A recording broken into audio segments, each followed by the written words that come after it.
Assalamualaikum warahmatullahi wabarakatuh. Perkenalkan, nama saya Kak Abina.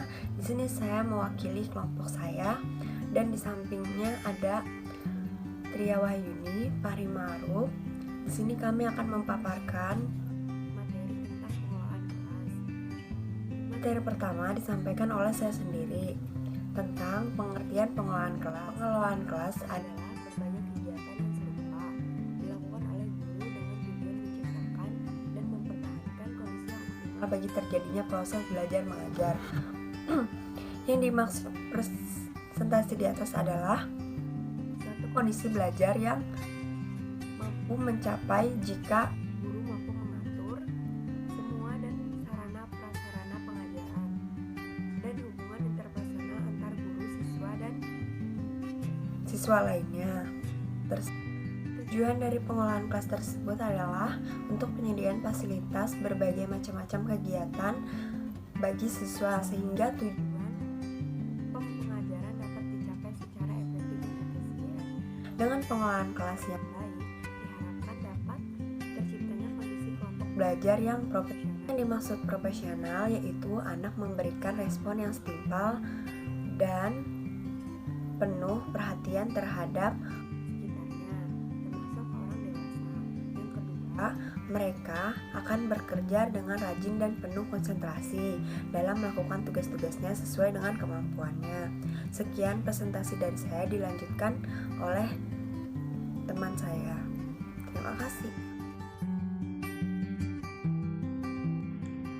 Ini adalah salah satu contoh pengelolaan kelas.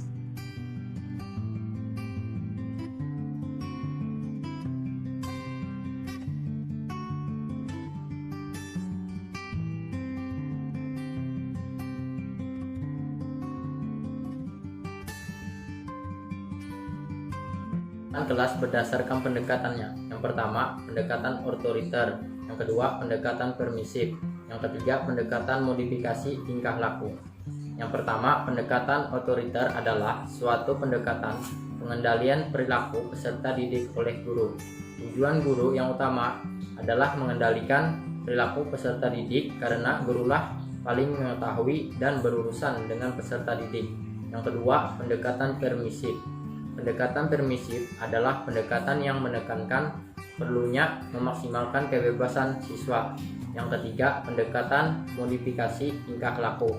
Pendekatan modifikasi tingkah laku adalah sebuah penerapan prinsip-prinsip belajar yang telah teruji secara eksperimental untuk mengubah perilaku yang tidak adaptif.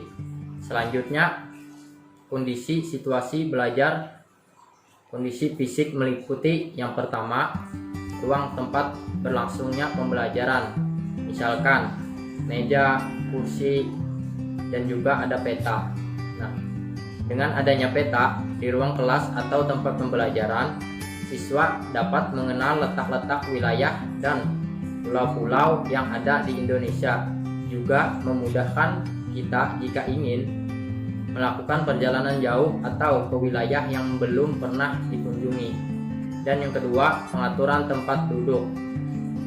Ini sangat unik karena formulasi kelas bentuk huruf U sangat menarik dan mampu mengaktifkan para siswa sehingga mampu membuat mereka antusias untuk mengikuti pelajaran. Dalam hal ini, guru adalah orang yang paling aktif dengan bergerak dinamis ke segala arah dan langsung berinteraksi secara langsung sehingga akan mendapatkan respon dari pendidik secara langsung. Ini adalah contoh kondisi fisik yang selanjutnya. Ada pengaturan cahaya dan penyimpanan barang-barang supaya terlihat rapi. Baik, di sini saya akan menjelaskan tentang kondisi sosio-emosional. Kondisi sosio-emosional akan mempunyai pengaruh yang cukup besar terhadap proses belajar mengajar, kegairahan siswa, dan efektivitas tercapainya tujuan pelajaran. Kondisi sosio-emosional ada 4. Yang pertama adalah tipe kepemimpinan guru. Artinya, adalah fungsi yang melekat pada guru ketika berada dalam kelas. Gaya apa yang muncul ketika guru melaksanakan peran sebagai pemimpin dalam pembelajaran di kelas? Segala sesuatu diatur dan diarahkan oleh guru sendiri dan siswa tidak diberikan kesempatan untuk terlibat di dalamnya, atau gaya demokrasi di mana terjadi proses timbal balik antara guru dan murid sesuai dengan perannya masing-masing. Salah satu contoh tipe kepemimpinan guru adalah membantu dan memotivasi siswa. Yang kedua adalah sikap guru. Sikap yang diperlihatkan oleh guru di depan kelas atau di luar kelas yang akan mempengaruhi mood anak. Apakah anak merasa tertarik dengan sikap guru atau malah tidak tertarik? Sikap yang baik sebagai seorang guru, bapak atau ibu atau kakak atau orang dewasa yang memberikan bimbingan tentunya adalah hal yang paling baik diperlihatkan. Yang ketiga adalah suara guru. Di sini walaupun bukan faktor yang besar, turut mempengaruhi dalam proses belajar mengajar. Suara guru yang melengking tinggi atau senantiasa tinggi atau malah terlalu rendah sehingga tidak terdengar oleh siswa akan mengakibatkan suasana gaduh. Bisa jadi membosankan sehingga pelajaran cenderung tidak diperhatikan. Suara hendaknya relatif rendah tetapi cukup jelas dengan volume suara yang penuh dan kedengarannya rileks cenderung akan mendorong siswa untuk memperhatikan pelajaran, dan tekanan suara hendaknya bervariasi agar tidak membosankan bagi siswa.